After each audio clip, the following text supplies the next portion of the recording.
Hello guys, this is Ankur Kaushik and you are welcome on our channel UPSC access. आज का हमारा topic है heat budget of the earth planet earth. ठीक है, chapter 9 है solar radiation, heat balance and temperature चल रहा है। ठीक है, यहाँ तक समझ आ गया आपको?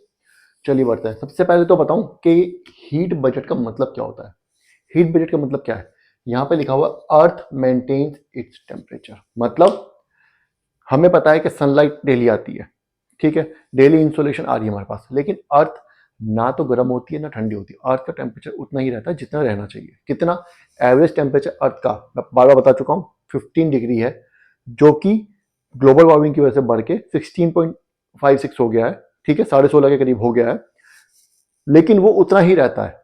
वो उससे ऐसा नहीं किसी दिन 100 पहुंच गया और किसी दिन माइनस में 100 पहुंच गया, नहीं, वो 16 डिग्री अपना मेंटेन करके रखता है। ठीक है, ऐसा क्यों है? क्योंकि अर्थ ना तो जो हीट है वो एक्यूमुलेट करती और ना ही लूज करती।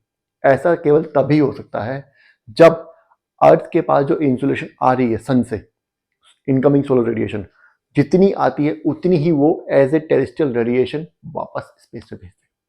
ठीक है, अगेन हीट बजट का मतलब है कि अर्थ के पास जितनी इंसुलेशन आ रही है उतनी ही वो टेरेस्ट्रियल रेडिएशन वापस भेज रही है स्पेस में। कैसे भेज रही है? ये फिगर 9.1 9.2 दिया हुआ है, उसमें दिया हुआ अच्छे से ग्राफ बना करके, लेकिन मैं यहां पे समझाता हूँ, चलता हूँ। ठीक है, क्या कह रहा है ये? Let insolation receive at the top, atmosphere के टॉप पे जो इंसुलेशन रिसीव होती है कितनी है? 100% या 100 यूनिट्स। ये हमारा अर्थ है।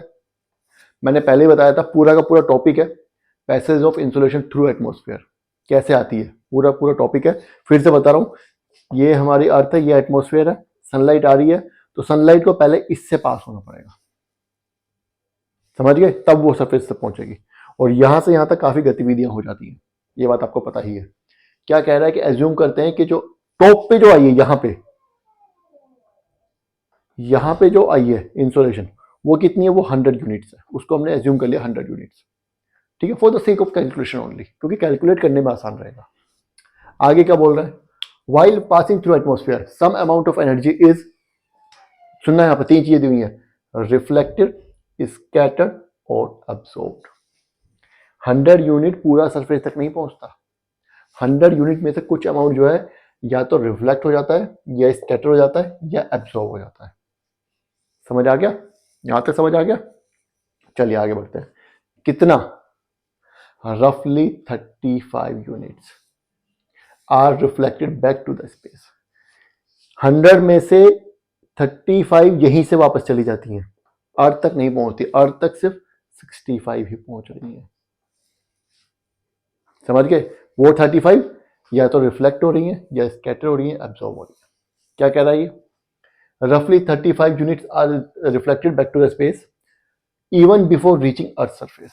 35 यूनिट जो अर्थ सरफेस पे आने से पहले ही चली जाती हैं। समझ आया? अब क्या कह रहा है? 27 units reflected back from top of the clouds. 27 unit क्यों रिफ्लेक्ट हो रही हैं? कहां से रिफ्लेक्ट हो रही हैं?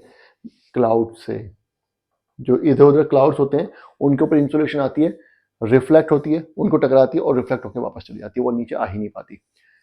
लास्ट क्लास में हमने एक टॉपिक बताया था, मैंने आपको बताया था कि इक्वेटोरियल रीजन पे टेम्परेचर कम होता है, जबकि इक्वेटोरियल रीजन पे टेम्परेचर सबसे ज्यादा होता है। लेकिन नहीं, इक्वेटोरियल के बगल में जो ट्रॉपिकल रीजन होते हैं वहां पे टेम्परेचर सबसे ज्यादा होता है, इक्वेटर से ज्यादा होता है। क्यों? क्योंकि इक्वेटोरियल रीजन पे क्लाउड्स होते हैं और इंसुलेशन पूरी तरह पहुंच नहीं पाती, क्लाउड्स उसको रोक लेते हैं, उसको वहीं से वहीं रिफ्लेक्ट कर देते हैं। दूसरा, 2 यूनिट जो है वो स्नो और आइस कैप, आइस कवर जो है, आइस कैप्स जो है ना, आइस कैप्स और स्नो भी रिफ्लेक्ट करती हैं। अब यहां पे एक टर्म आती है अल्बीडो। क्या होता है? जब इंसोलेशन सन से अर्थ की तरफ आती है तो अर्थ के सरफेस से पहुंचने से पहले काफी सारी इंसोलेशन क्लाउड्स और आइस कैप्स जो है, हमारी जो आइस है हमारे अर्थ पे, कहीं अंटार्कटिका में आइस है, ग्लेशियर्स में आइस होता है ना, आइस कैप्स होती हैं, उन आइस कैप्स और क्लाउड से टकरा के वापस चली जाती है। इसको हम अल्बीडो ऑफ द अर्थ बोलते हैं। समझ आ गया? इसको हम क्या बोलते हैं? अल्बीडो ऑफ द अर्थ। इसमें 27 यूनिट तो लगभग क्लाउड्स रिफ्लेक्ट कर देते हैं और 2 यूनिट जो है वो आइस कैप्स का रिफ्लेक्ट कर देती है। अब यहां पे क्वेश्चन आता है कि यहां पे तो 35 यूनिट्स लिखा हुआ है, 27 और 2 हुई 29, है ना? तो एनसीईआरटी में नहीं दिया है, लेकिन इस फिगर में जब आप देखोगे तो आपको पता चलेगा कि 27 unit reflected by clouds, 2 unit reflected by earth, earth मतलब स्नो, और इसके 6 यूनिट जो है वो स्पेस में स्कैटर्ड हो जाता है। हमने पढ़ा था स्कैटरिंग के बारे में, पढ़ा था कि नहीं पढ़ता? आसमान है नीला क्यों, रील भी बनी हुई है इसके ऊपर, आसमान नीला क्यों है? स्कैटरिंग, जब लाइट इतनी दूर से आती है तो मटेरियल से टकराती है बीच में, तो वो स्कैटर हो जाती है ना? तो लगभग 6 यूनिट जो है वो स्पेस में ही स्कैटर हो जाती है, अर्थ तक पहुंचती ही नहीं है। यहाँ पे लिखी है ना 3 चीजें, रिफ्लेक्टेड, स्कैटर्ड और एब्सॉर्ब। समझ आ गया? अब यहाँ पे एक और चीज आ रही है, अल्बीडो है, हमने पता चल गया। Why snow and clouds reflect light. Albedo तो हमें समझ आ गया क्या है, लेकिन क्यों है अल्बीडो? क्लाउड्स ने रिफ्लेक्ट कर दिया, क्लाउड्स ने 27 यूनिट रिफ्लेक्ट कर दिया और स्नो ने 2 यूनिट रिफ्लेक्ट कर दिया, लेकिन क्यों ऐसा हुआ? क्यों? बहुत बड़ा क्वेश्चन मार्क है यहाँ पे, क्यों? उसका रीजन ये है कि आपको शायद बचपन से हम पढ़ते आ रहे हैं, पता भी होगा, गर्मियों में हम डार्क कलर के कपड़े नहीं पहनते। पता है, गर्मियों में बोलते हैं कि हमें लाइट कलर्स के क्लोथ्स पहनने चाहिए, we should wear light colour clothes. On the other hand in winters we should wear dark colour clothes. क्यों? क्योंकि डार्क कलर जो है वो ज़्यादा सनलाइट एब्जॉर्ब करता है, और जो लाइट कलर्स होते हैं वो कम सनलाइट एब्जॉर्ब करते हैं, इनफैक्ट वो सनलाइट को रिफ्लेक्ट कर देते हैं, वो एब्जॉर्ब ही नहीं करते। तो इसलिए अगर आप लाइट कलर के कपड़े पहनेंगे तो आप ठंडे रहेंगे, आपको गर्मी कम लगेगी कंपैरेटिवली। और अगर आप ब्लैक कलर या डार्क, जैसे मैंने ब्लैक पहना हुआ है, या कोई डार्क कलर के कपड़े पहनेंगे तो आपको क्या होगा? आपको गर्मी ज़्यादा लगेगी कंपैरेटिवली। ठीक है, यही साइंटिफिक जो है लॉजिक यहाँ पे काम करता है, क्योंकि बर्फ सफेद है और क्लाउड्स भी सफेद है ना? इसीलिए क्या होती है, लाइट उनसे रिफ्लेक्ट होकर वापस चले जाते हैं, लाइट को एब्सॉर्ब नहीं करते। समझ आ गया? ये यहाँ तक क्लियर हो गया? चलिए अब आगे बढ़ते हैं।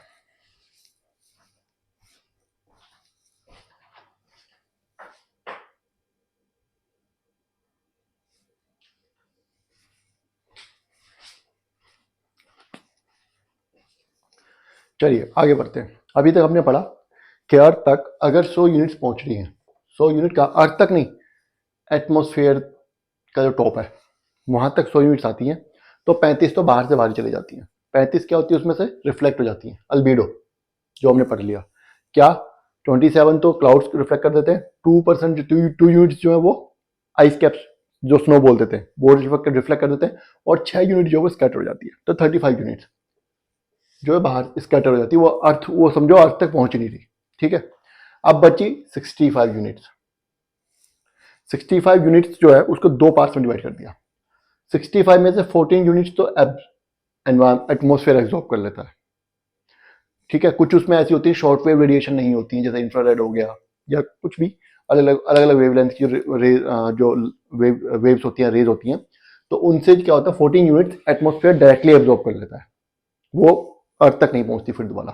कितनी पहुंची सरफेस पे? 51 यूनिट्स। सरफेस पे 51 यूनिट, जितनी सन भेज रहा है उसका 50% ही पहुंच रहा है, 51% ही पहुंच रहा है अर्थ तक। समझ आ गया?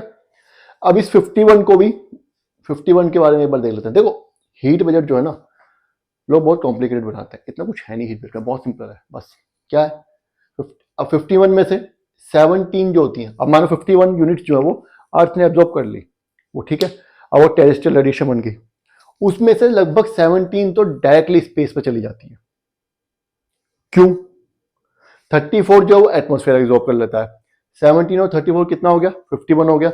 अरे एटमॉस्फेयर की भी तो एब्जॉर्ब करने की कैपेसिटी है, 34 से ज्यादा एब्जॉर्ब ही नहीं कर पाता, 34 से ज्यादा जो आती है वो सीधा बाहर भेज देता है स्पेस में। समझ गए? तो 17 तो अर्थ से डायरेक्ट स्पेस में बाहर चली गई, और 34 एटमॉस्फेयर के पास है। अब इस 34 को भी ब्रेकअप है, क्या है?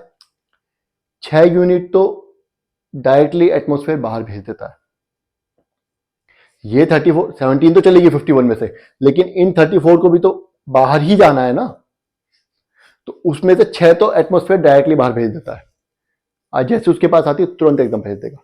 लेकिन 9 यूनिट जो वो कैसे भेजता है? Through convection and turbulence. हमने क्या पढ़ा था? कन्वेक्शन करंट्स होते हैं, मान लीजिए सरफेस ऑफ अर्थ है, यहाँ पे गर्म हुआ, हीटअप हुआ तो हवा ऊपर उड़ जाएगी, अब गर्म हुआ ऊपर पहुंच गई, कन्वेक्शन, तो ये हीट जो यहाँ पे थी ये ऊपर आ चुकी है। अब ये धीरे धीरे उससे अगले उस लेयर में पहुंच जाएगी, है ना, फिर नेक्स्ट लेयर में पहुंच जाएगी, तो वो धीरे धीरे बाहर स्पेस में चली जाती है। कन्वेक्शन और टर्बुलेंस, टर्बुलेंस भी इसी को बोलते हैं, हवा का जो आना जाना होता है ऊपर नीचे उसको, ठीक है। 9 यूनिट्स तो टर्बुलेंस कन्वेक्शन से जा रही है, और 19 यूनिट्स जो है वो किस चीज से जा रही है, वो जा रही है लेटेंट हीट ऑफ कंडेंसेशन। ये बहुत इंपॉर्टेंट चीज है। देखो क्या होता है, यहां पे हम एक चीज भूल रहे हैं।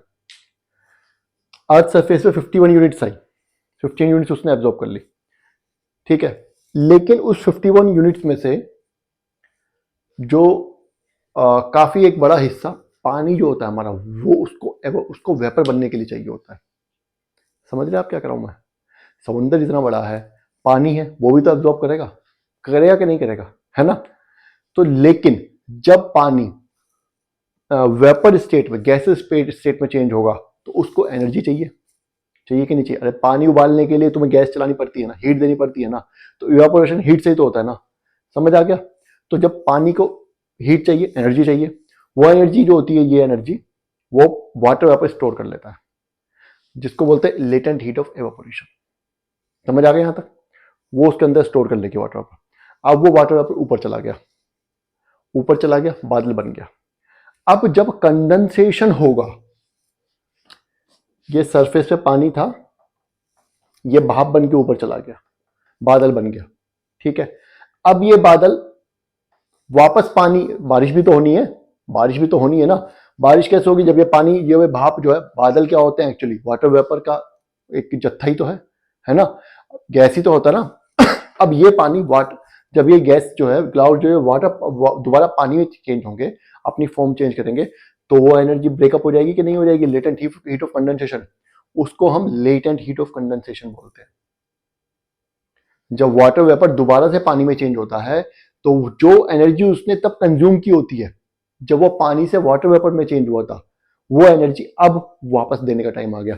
वो एनर्जी यहां पे रिलीज हो जाती है, ये भी फिर धीरे धीरे अपर लेयर्स में पहुंच जाती है, और फिर धीरे धीरे स्पेस में चली जाती है। समझ आ गया? तो तीनों चीज समझ आ गई, ब्रेकअप समझ आ गया। 51 यूनिट्स आई अर्थ के पास, 65 आई थी, 65 में से एटमोस्फेयर ने 14 रख ली कि भैया 14 तो मुझे चाहिए। उसके बाद बची 51 यूनिट्स जो कि टेरेस्ट्रियल रेडिएशन बनेगी। टेरेस्ट्रियल रेडिएशन में तो 17 तो ऐसी की ऐसी डायरेक्ट चली जाती हैं, 34 जो है वो एटमोस्फेयर के थ्रू स्पेस में जाती हैं, ठीक है। उस 34 को जाने के 3 प्रोसेस है। पहला, 6 यूनिट तो डायरेक्ट भेज देता है एटमोस्फेयर, दूसरा 9 यूनिट थ्रू कन्वेक्शन टर्बुलेंस भेज देता है, और 19 unit latent heat of condensation. ये तीनों चीजें मैंने आपको समझाती हूँ। समझ आ गया? यहां पे एक छोटा सा पहलू और है, क्या है? देखो यहां से आप अगर देखोगे, अर्थ ने 51 यूनिट्स एब्जॉर्ब कर ली, ठीक है, कोई दिक्कत नहीं, लेकिन एटमॉस्फेयर ने टोटल कितनी यूनिट्स एब्जॉर्ब करी हैं? एटमॉस्फेयर ने 14 तो यहां पे एब्जॉर्ब कर ली, जो कि उसने डायरेक्ट एब्जॉर्ब की थी। क्या बोल रहा है? 48 यूनिट्स बाय एटमॉस्फेयर। एटमॉस्फेयर जो टोटल 48 यूनिट्स रखता है अपने पास। कैसे? 14 तो उसने डायरेक्ट इंसुलेशन से ले ली थी, जब ये अर्थ सरफेस पे इंसुलेशन आ रही थी तभी 14 रख ली थी, ना रख ली थी, 51 ही तो आगे भेजी, और 34 उसने अर्थ से ली, 14 from insolation and 34 units from terrestrial radiation. ली कि नहीं? तो कितनी होगी टोटल? 48 यूनिट्स रखी है एटमॉस्फेयर ने। समझ आया? फिर देखते हैं इस हीट बजट को। क्या 48 तो एटमॉस्फेयर ने ली थी, और 17 जो अर्थ ने उसको रेडिएट करके स्पेस पर डायरेक्ट भेजी। तो 48 और 17 कितना? अगेन 65 आ गया हमारा आंसर। यहां पे भी 65 था, 14 प्लस 51। यहां पर ब्रेकअप क्या था? 14 एटमॉस्फेयर के पास, 51 अर्थ के पास, ठीक है। यहां पर ब्रेकअप क्या है कि 48 तो एटमॉस्फेयर के पास है, अर्थ ने भी तो 48 में से 14 तो पहले रख ली थी इसने, एटमॉस्फेयर ने, और 34 यूनिट्स इसने अर्थ से ली हैं इन 3 तरीकों से। तो टोटल एटमॉस्फेयर के पास कितनी आ गई? 48, और 48 प्लस 17, ये वाली 17 जो अर्थ ने जाके भेजी थी, टोटल 65 वापस जा रही हैं, वापस भी चलेगी। 51 आई तो 51 जाने का तरीका भी है। 65 एटमॉस्फेयर के पास 65 का आना जाना हुआ था। अरे अर्थ पे तो 51 आई थी, वो 51 का हिसाब अर्थ ने दे दिया, लेकिन एटमॉस्फेयर पे तो 65 आई थी ना टोटल। 100 तो 35 तो रिफ्लेक्ट होगी पहले ही। एटमॉस्फेयर में तो 65 आई थी ना, 65 में 48 तो और 17, उसने अपना हिसाब दे दिया बजट। इसी को बोलते हैं heat budget. This is the reason why Earth neither warms up nor cools down despite the huge transfer of heat. इतना ज्यादा ट्रांसफर होता है हीट का, आना जाना लगा हुआ है 100 यूनिट्स, और हीट बजट क्या है? कुछ भी नहीं, जीरो बच रहा, नील। ना तो अर्थ हीट अप हो रही है, ना ही कूल हो रही है, समझ गए? ना ही अर्थ गर्म हो रही है, ना ही ठंडी हो रही है। यही हीट बजट है। बस दो चीजें याद रखनी है कि 65 यूनिट्स है, 35 तो अल्बीडो में चलेगी, 65 यूनिट्स है, 14 एटमॉस्फेयर से हो गई, डायरेक्ट वापस चल एटमॉस्फेयर ने एब्जॉर्ब कर ली, 51 अर्थ तक पहुंचनी है। 51 में भी 17 अर्थ डायरेक्टली स्पेस में भेज दे रही है, 34 फिर दोबारा एटमॉस्फेयर एब्जॉर्ब कर ले रहा है अर्थ से। तो टोटल एटमॉस्फेयर ने एब्जॉर्ब की 14 + 38 इज इक्वल टू 48, और 17 अर्थ ने भेज दी थी, रेडिएट कर दी थी डायरेक्टली स्पेस को, 65 वापस चलेगी। आने का हिसाब ये रहा, जाने का हिसाब ये रहा, समझ गए? ये हमारा हीट बजट है, कुछ भी नहीं है इसमें, खत्म। ठीक है, अब नेक्स्ट जो टॉपिक है वो है हमारा variability of net heat budget at earth surface. चलिए देखते हैं।